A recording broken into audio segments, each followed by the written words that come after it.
Alright, what's up guys? In today's guide I'm going to go over the basics of healing in Albion Online. I'll cover the two different types of healing specializations, your role as a healer, keybindings, positioning, food and potions, and healing 5-man groups versus larger groups. So without any further ado, let's jump right in.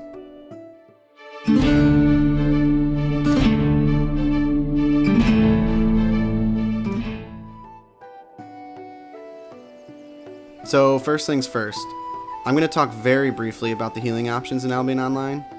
You've got Holy, and you've got Nature. Both options have 5 different staffs you can choose from, but I'll cover those in comprehensive guides on Holy healing and Nature healing. First, we've got Holy. It offers quick, strong, bursty heals with very low cooldowns, but lacks mobility. As you can see right here in this clip, I have to stand still to constantly cast my Q. Second, we have Nature. Nature offers healing over time abilities, a cleanse, and mobility. Having a cleanse is a game changer when most teams are running a silence, and we all know silence is a healer's worst enemy. Nature lacks those strong burst heals of Holy, but with the recent changes to the Nature staffs, I think we'll see a comeback in the meta. What is your role as a healer? As a healer, it's your job to keep the team, including yourself, alive long enough to win a fight. Whether it's in a dungeon or in PvP, you always need to be paying attention, because if you're not, people will die and it'll all be your fault. As a healer, your team relies on you to keep them alive, but you need to keep yourself alive first. If you die and the enemy team still has their healer, your team will most likely lose. One mistake can make or break a team's chance at securing a win. Becoming a good healer takes a lot of practice, and you'll most likely fuck it up here and there, so just do your best to recognize those mistakes so you can improve your gameplay. Let's talk about keybindings really quick. Keybindings are really important as a healer. If you want to be competitive, you need to be as quick as possible with your heals. To do so, you need to set up keybindings to make you more efficient.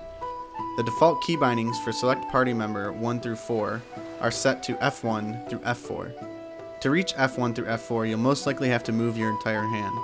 I suggest moving them to 1 through 4 where you only have to move your fingers. I also think it's really important to take a look at self-casting keybindings. It's really important to be able to quickly cast abilities on yourself during the fight. The time it takes to cast your Q ability and click on yourself versus using self-cast could be the difference between life and death. I personally use Alt plus whatever keys my spells are already bound to, but just pick something that feels comfortable and quick for you. Positioning. One of the most important things you need to worry about as a healer. Keeping your distance from a fight isn't the only thing you need to do to position correctly. Always remember to take into consideration choke points, dead ends, and enemy abilities when positioning yourself. I'll show off a couple examples of good and bad positioning. Here's how to position as a healer. Right here, I'm always staying behind my front line. As their team rotates clockwise, I also rotate clockwise, making sure to stay away from them and behind my team. In this clip, I barely take any damage and never put myself in a compromising position. Here's how not to position as a healer. In this example, even though I was keeping myself distanced from the enemy team, I had poor positioning by stacking up with my teammates and not being cautious of enemy abilities. The 3 of us get hit with a huge pierce, losing us the fight. You also need to consider the direction the fight might shift and position yourself in a place where you won't be compromised when the fight moves. Here's an example of what I mean.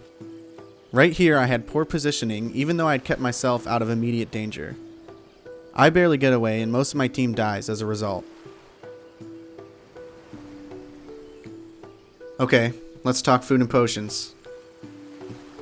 There are Tier 3, Tier 5, and Tier 7 omelets. All last for 30 minutes and reduce cooldown periods and casting times. Tier 3 is 5.2%, Tier 5 is 11.1%, and Tier 7 is 17.6%. Now for potions, I believe you have a few options. You have Energy Potion, Resistance Potion, and Gigantify Potion.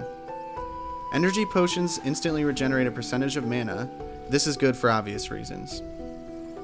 If you feel like you are okay on mana, maybe your team is running a Druid Cowl or Arcane, you can choose Resistance Potion, which improves your resistance and CC resist by a percentage for 6 seconds. Last but not least, Gigantify Potions. They increase your max health by a percentage for 10 seconds, which can come extremely handy when you have aggro from the enemy team. Finally, let's quickly cover group healing. Healing a 5-man group versus a larger group will feel overwhelming at first. The biggest issue is that the party UI gets much smaller and you can only use the hotkeys for the first 4 players. In a 5-man group, I highly recommend getting comfortable using the hotkeys, and I've already covered why this is important earlier in the video. When healing in a group larger than 5, I recommend clicking on the party UI to switch from player to player. It's a bad habit to click on the player himself because depending on the size of the group, you will have trouble selecting the correct player. I hope this guide was helpful for those of you who are first-time healers, and I'll be coming out with in-depth guides on nature healing and holy healing, so stay tuned for those. Thanks for watching. Later, bitch!